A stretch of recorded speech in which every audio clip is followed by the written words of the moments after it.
लुभाते हुए मंजर से निकल आते हैं, वो भी क्या लोग हैं जो घर से निकल आते हैं। दिल लुभाते हुए मंजर से निकल आते हैं, वो भी क्या लोग हैं जो घर से निकल आते हैं। और बेसबब हमको दबाने की न कोशिश करना, हम वो सब्जे हैं जो पत्थर से निकल आते हैं। आप कुछ समय करके तालियां बजाएं, कुछ वक्त के लिए अलहाज अतर हुसैन शफी साहब माइक पर किबला तालियां बजा करके इस्तेमाल करें।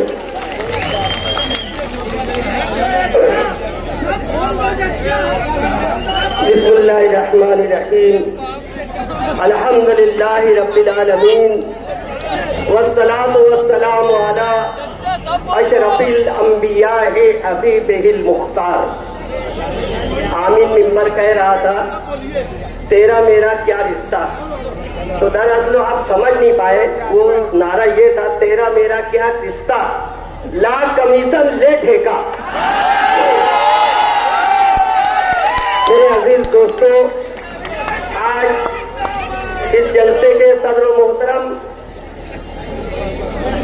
इस वार्ड की कद्दावर शख्सियत यासीन सेठ कत्थे वाले, तान हिंद साहिबा, मुस्तकीम डिक्टेडी, और मैं किस किस का नाम लूं, बस ये समझ लो कि अल्हम्दुलिल्लाह अल्लाह ने जो लफ्ज मुस्तकीम डिक्टेडी से लिखवाया, हम सब एक हैं।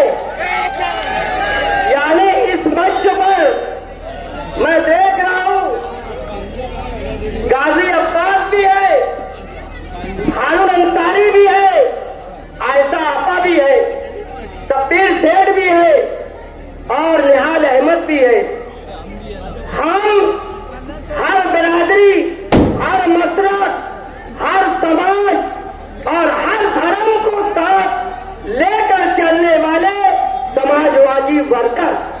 मेरे अजीज दोस्तों, मेरे भाइयों, इलेक्शन हो रहा है, एक तरफ नारा है इस्लाम इस्लाम, फिर बोले नहीं इस्लाम हटा दो, माज़अल्लाह तकबीरुल्लाह ला हौला वला कुव्वता इल्ला बिल्लाह।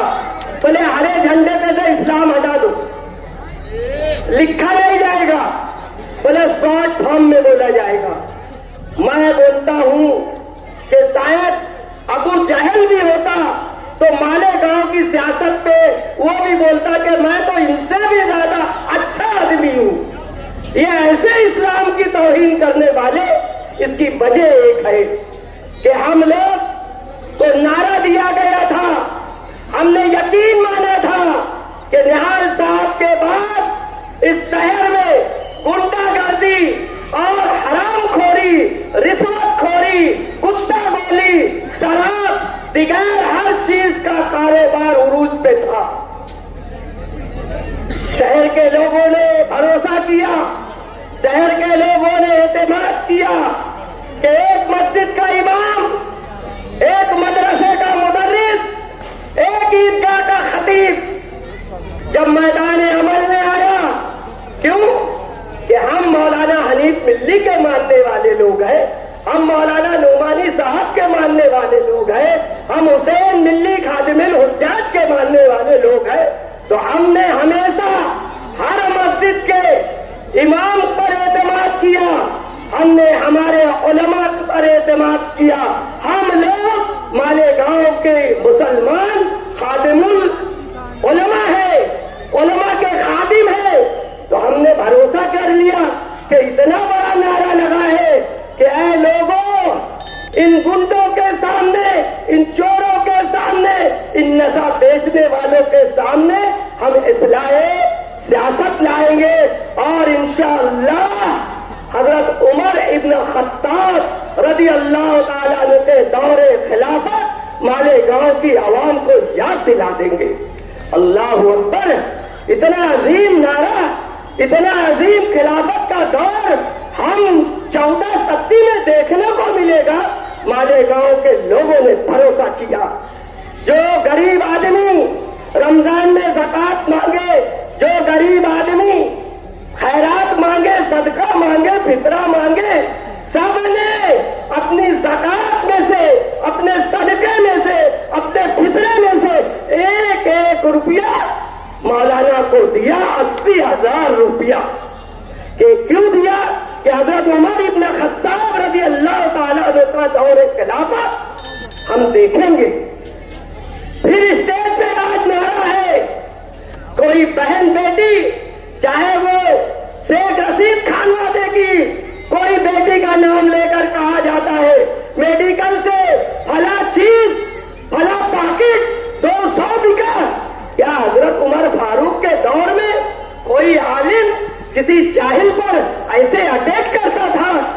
हम मिंबरे रसूल का एहतराम करने वाले हैं।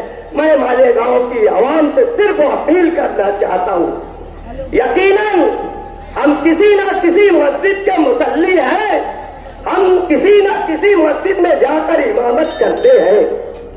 हर मुसल्ली ये चाहता है कि मैं कैसा भी हूं, लेकिन मेरा इमाम बहुत अच्छा होना चाहिए, मेरा इमाम बहुत अच्छा होना चाहिए। मेरे अजीज दोस्तों, क्या सोचते होंगे लोग कि ये ईदगाह का खतीब, ये जामा मस्जिद का इमाम दूसरों की बहन बेटियां का नाम लेकर रुसवा कर रहे हैं?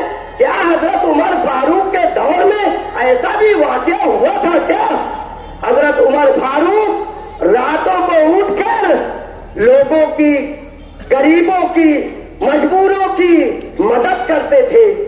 मुफ्ती साहब के बिला आज आप कहते हैं कि अच्छाई और बुराई का इलेक्शन है। आपके मंच पर क्या ऐसा मंच है आपके पास कि देखिए तमाम मकतबे फिक्र के लोग हैं, तमाम बिरादरी के लोग हैं, मालेगांव के तमाम इलाके के लोग हैं, ये है हम सभी। मुफ्ती साहब आप बहुत अच्छे मुफ्ती हो, मुफ्ती साहब आप बहुत अच्छे इमाम हो, लेकिन आप सियासत नहीं कर सकते। इसलिए मालेगांव की आवाम पर अल्लाह रहम करो और तुम मस्जिद संभालो और दाल हिंद सियासत संभालेगी। अगर तुम चाहते हो कि नीतीश राणा की टांग बैग से तोड़ी जाए, तो बैटिंग करने के लिए हमें दाल हिंद को हाउस से भेजना पड़ेगा।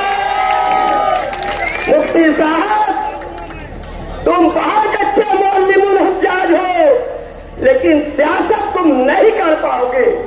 क्यों? कि सियासत में देरी लगती है। जब मुस्तकीम डिक्शनरी से कहा गया कि शिवा जी के मुजस्समे के पास मां का दूध पिए हो तो धरना दो, तो मुस्तकीम डिक्शनरी ने बता दिया कि अरे मां का दूध तो मुसलमान ही पिया है, जानवर का दूध और जानवर का पेशाब तुमको मुबारक। हम मां का दूध पिए, हम धरना भी देंगे और मुजस्समे पे हार भी चढ़ाएंगे। ये मां का दूध पीने वाले, ये सियासत इनको आती है। लिहाजा मुफ्ती साहब अगर आप कौम और मिल्लत के हमदर्द हो, अल्लाह के रसूल ने फरमाया है कि एक वक्त तो ऐसा आएगा कि मेरी उम्मत का भार उलमा के कांधे पे होगा। मुफ्ती साहब अगर आपको मिल्लत का दर्द है, आपको मिल्लत की आबरू बचाना है, आपको सियासी मैदान में मालेगांव का विकास बढ़ाना है, तो अपना फार्म वापस ले लो और साल आइंदा की तारीफ कर दो। और ये मछली की बेटी है, इसे सियासत सिखाने की जरूरत नहीं। इसके खून में, इसकी आबरू में, इसके रग रग में सियासत है। सलाम वालेकुम। बहुत मुबारकबाद। हालांकि मैं ये चाह रहा था कि मुस्तकीम डिग्नेटी साहब को आवाज दो, मगर क्योंकि वक्त कम है, मैं इस वक्त उनको बड़े अदब और एहतराम के साथ आवाज दे रहा हूँ। हाँ, अगर आपने कहा तो मैं 5 मिनट के लिए उनको बुला रहा हूँ, आप तालियां बजा करके बुलाए। मैं मुस्तकीम डिग्नेटी साहब के लिए शेर करता हूँ, कलंदर संगमरमर की दुकानों में नहीं मिलता, ये असली घी है, बनिए की दुकानों में नहीं मिलता, कलंदर संगमरमर के मकानों में नहीं मिलता। ये असली घी है, बनिए की दुकानों में नहीं मिलता। पराए गम में अपने आप को बर्बाद कर लेना, ये जज्बा अच्छे अच्छे खानदानों में नहीं मिलता। वो सभी दुनिया की साथ आपकी तालियों के हवाले। वक्त की कमी है, मैं सिर्फ इतना बोलने के लिए आया हूं कि आज सिराज चौक चुना भट्टी पर ये हजारों का जो मजमा है, ये साबित करता है कि शहर में बदलाव की लहर है और उसकी वजह भी है। एक जो आसिफ शेख थे, 2 महीने तक मास्टर स्ट्रोक करते रहे। यकीन मानो ऐसा मास्टर मिस्टेक किए हैं कि रात में रोए आवाज नहीं आ रही है, ऐसा मास्टर मिस्टेक किए हैं। इसीलिए कहा जाता है समझदारों के साथ रहो, पढ़े लिखों के साथ रहो। ये पहला जलसा चुना भट्टी और सिराज चौक में लेने का मकसद भी यही था कि पढ़ी लिखी खातून उम्मीदवारी कर रही है, तो ऐसे महल्ले में जलसा लिया जाए जहां सबसे ज्यादा पढ़े लिखे लोग रहते हैं। इस मकसद से यहां आज जलसा लिया गया। मैं ये बोला था कि बीजेपी के ये दोनों उम्मीदवार हैं, इसका सबूत दूंगा, मगर वक्त की कमी है। सबूत दूंगा, बुध के दिन निसात रोड पर जो जलसा होगा उसमें सबूत दूंगा। आज वक्त नहीं है मेरे पास। और 29 तारीख बरोज मंगल बदलाव के लिए नॉमिनेशन फॉर्म भरने सुबह 11 बजे निहाल साहब की रिवायत के मुताबिक सुबह 11 बजे आप सब लोग मल्ले की मस्जिद से एक जुलूस की शक्ल में निकलेंगे। आप सिर्फ एक आवाज के साथ बोलो कि इस शहर में बदलाव चाहिए कि नहीं चाहिए, इस शहर में बदलाव चाहिए कि नहीं चाहिए। अगर बदलाव चाहिए तो नॉमिनेशन फॉर्म भरने के लिए आप हाथ उठाकर बोलिए कि मंगल के दिन सुबह 11 बजे आप सब लोग आएंगे और ये शहर देखेगा कि ये शहर बदलाव चाहता है, इन दोनों से बदलाव चाहता है, ये दोनों की 25 साल मिलीजुल से बदलाव चाहता है। शुक्रिया।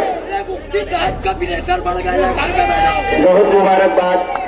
जो लोग आज इस शान हिंद साहिबा को, समाजवादी पार्टी को यूं हल्के में ले रहे हैं, उनके लिए अर्ज है कि पहले एक बात समझ लो भैया, ये सियासत बच्चों का खेल नहीं है। आपको बोलने से पहले सोचना चाहिए। क्योंकि निहाल अहमद साहब शेर महाराष्ट्र, उनके हवाले से एक शेर पढ़ूंगा, शान हिंद साहिबा की नजर करूंगा, शान हिंद साहिबा के हवाले से उन तक पहुंचाऊंगा जो लोग शान हिंद साहिबा को हल्के में लेते हैं। ये जलसा देख करके उनको अपना फैसला तब्दील कर लेना चाहिए, उनको अपना डिसीजन चेंज कर लेना चाहिए। मैं बड़ी जिम्मेदारी के साथ कह रहा हूं, निहाल साहब को नजर में रखिए, शेर महाराष्ट्र को, कि तेरा लबरेज पैमाना बहुत छलका रहा है। शान हिंद साहिबा कह रही है कि तेरा लबरेज पैमाना बहुत छलका रहा है, मगर मैं खाने से क्यों घबरा रहा है। तेरा लबरेज पैमाना बहुत छलका रहा है, मगर मैं खाने से क्यों घबरा रहा है। और मेरे अप्पू की उतरी हुई पोशाक है वो, मेरे अप्पू की उतरी हुई पोशाक है वो, पहनकर तू जिसे इतरा रहा है।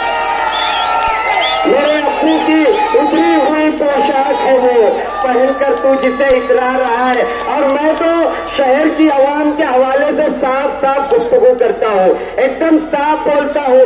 नदीम जफर ने कहा था कि दरिया तमाम तुमसे खंगाले न जाएंगे, हम जैसे मोती फिर से निकाले न जाएंगे। दरिया तमाम तुमसे खंगाले न जाएंगे, हम जैसे मोती फिर से निकाले न जाएंगे। और लो हमारी सल्तनतें निहाल साहब के बच्चों को दे दो, तुमसे संभाले न जाएंगे।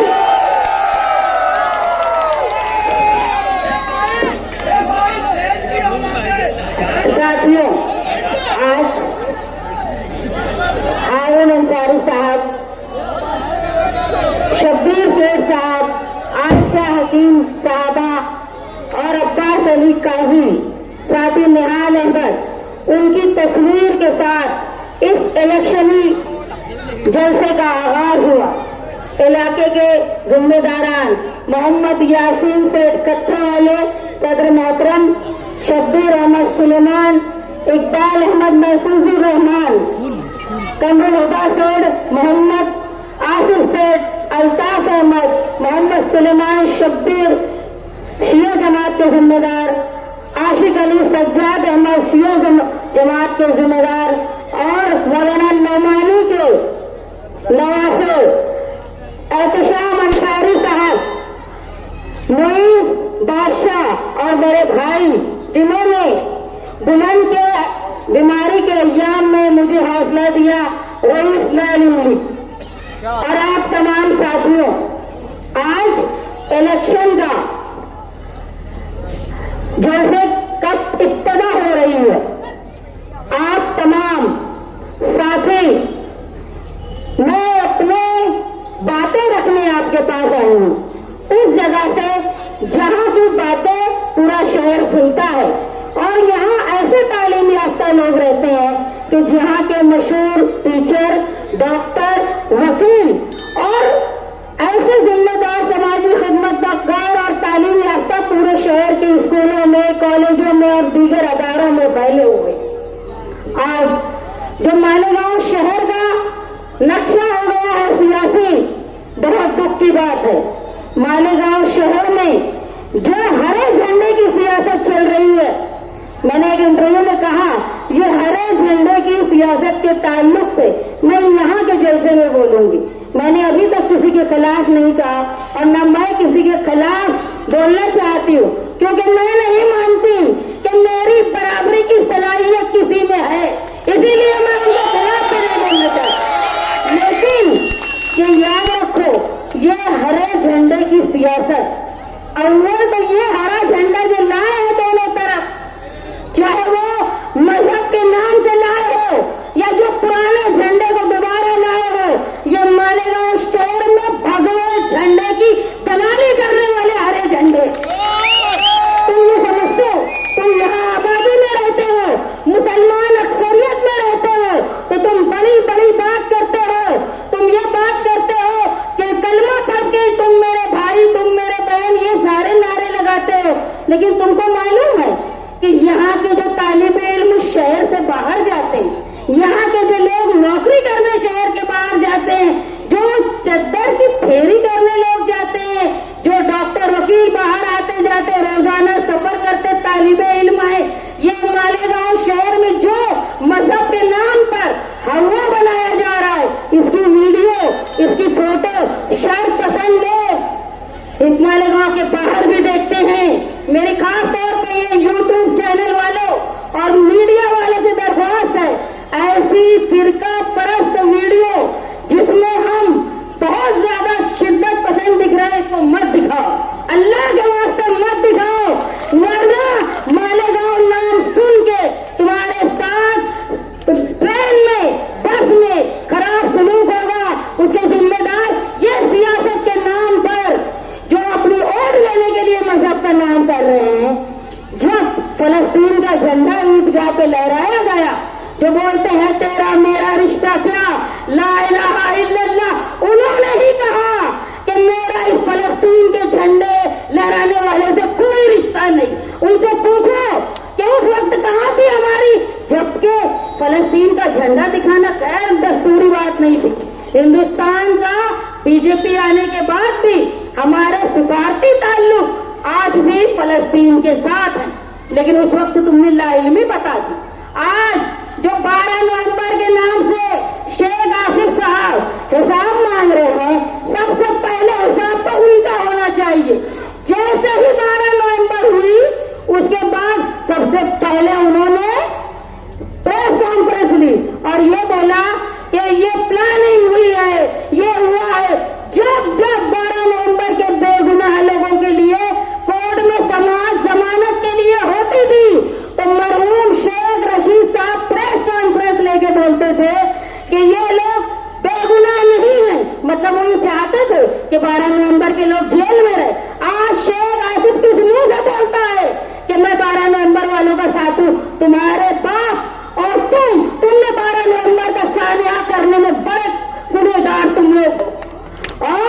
आज जो मजहब की बात करते, यही हमारे मुफ्ती साहब, उन्होंने सबसे पहले बैठ के बोला कि 12 नवंबर के वक्त कि पत्थर आए नहीं थे, पत्थर लाए गए थे। जब पहली समाअत हुई 12 नवंबर वालों की, उस वक्त पुलिस ने ये वीडियो बताया, शेख आसिफ का भी, मुफ्ती साहब का भी, कि शहर के जिम्मेदार लोग कह रहे हैं कि मालेगांव शहर में प्लानिंग की गई थी। पत्थर लाना मतलब प्रिपरेशन प्लानिंग, क्योंकि इनको कानून तो सिफर समझता है, दस्तूर तो सिफर समझता है, सिर्फ बड़ी बड़ी बातें करते। और उसके बाद 120 बोझ लगा, जिसकी वजह से लोग 11 महीने जेल में रहे। इसके लिए जिम्मेदार शेख रशीद, शेख आसिफ और मुफ्ती इस्माइल साहब हैं, जिनको कानूनी सूझबूझ सिफर है। जब मालेगांव शहर में इसी इलाके में असलाह के नाम पे लोगों को गिरफ्तार किया गया, उस वक्त पंचनामे में किसका नाम था? कौन बंदूक के साथ फोटो खिंचा रहा था? उस वक्त कहा गया था ला इलाहा इल्लल्लाह। उस वक्त भी शेख रशीद साहब ने कहा था बम ब्लास्ट के बाद कि सब के सब बेगुनाह नहीं है। उस पर जवाब में साथी न्यायालय अहमद साहब ने कहा था जितने लोग गिरफ्तार हुए सब के सब बेगुनाह है। और यही कोर्ट ने भी बताया कि साथी न्यायालय अहमद साहब ने जो कहा था, मालेगांव की भी तारीफ रही कि मालेगांव शहर ने एक आगाज बताया कि भगवा फिरका परस्ती भी होती है। मालेगांव ब्लास्ट के बाद लोगों को समझा कि भगवा फिरका परस्ती क्या होती है। मजहब के नाम पे वोट लेने के लिए आज तुम इलेक्शन में हरे झंडे ला रहे हो दोनों।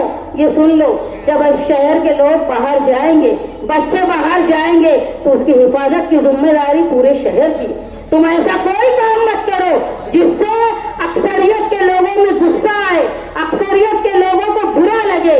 मैं एक मिसाल मौलाना जावेद नदवी को दी थी कि हिंदुस्तान में कहीं भी अगर कोई आतंकवादी पकड़ा जाता था तो उसका लिंक भटकल से जोड़ते थे, क्योंकि भटकल के लोग बहुत शिद्दत पसंद थे और बहुत मालदार थे। तो ये बोला जाता था कि कहीं वहां से तो फंडिंग नहीं हुई। तो तुम ऐसी वीडियो मत चलाओ जिसकी वजह से फिरका परस्त मालेगांव शहर के आम लोगों से बदला ले, सिर्फ तुम्हारे सियासी वोट लेने के नाटक की वजह से। मालेगांव शहर हमेशा दस्तूर को मानता आया है। तुम समझ लो, मालेगांव शहर नहीं, पूरे हिंदुस्तान के मुसलमानों ने जिस तरह पार्लियामेंट में वोट दिया, इतनी खामोशी से वोट दिया, बिल्कुल चुप रहे।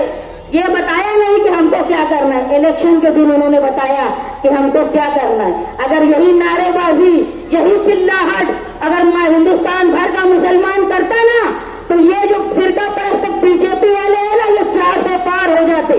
ये मुसलमान की समझदारी थी कि उसने खामोशी से काम किया। अगर तुम मालेगांव शहर की हिफाजत चाहते हो तो दस्तूर की आड़ के पीछे छुपो। दस्तूर हमेशा अक़लियत को बराबर का दर्जा देता है। हमको दस्तूर चाहिए, हमको मजहब के नाम पर नहीं, हमको दस्तूर के नाम पर हिंदुस्तान में रहना है। क्यों? क्योंकि हम सब एक हैं। अगर तुम मेजॉरिटी से, बड़ी अक्सरियत से लड़ाई करोगे ना, तो तुम बहुत छोटे हो, तादाद में कम हो, माली तौर पर कमजोर हो, पुलिस तुम्हारे खिलाफ आएगी, हुकूमत तुम्हारे खिलाफ आएगी। इसलिए हमारे लिए सबसे बड़ी ढाल है हमारा दस्तूर। दस्तूर की बात करो। मालेगांव शहर में अल्लाह के वास्ते मजहब की सियासत मत करो। मालेगांव शहर के लोग, नौजवान जब इस शहर से दूर जाएं और वापस आए तो बाहिफाजत आए, ये पूरे सारे लीडरान की जिम्मेदारी है। ये इलेक्शनी मुहिम में मैं अपने नजरियात, मेरी सोच रखने के लिए खड़ी हूँ। ये इलेक्शन अच्छाई और बुराई की बुनियाद पे हो रहा। अगर कोई जुआ चलाता है, अगर मान लो कि एक आदमी जुआ चला रहा है और जुएबाजियों को, नशे वालों को ये बहुत फरोग दे रहा है, तो तुमने एमएलए रह के क्या किया? तुम क्या कर रहे थे? तुम क्यों नहीं रोक पाए? मालेगांव शहर में नशे का इतना ज्यादा बड़ा जाल फैल गया है, तो ये क्या कर रहे थे? ये क्यों नहीं रोक पाए? दोनों बराबर के गुनहगार हैं। एक ने किया और एक ने रोक नहीं पाया। ये गुनहगार बराबर के हैं। मालेगांव शहर तब्दीली मांगता है।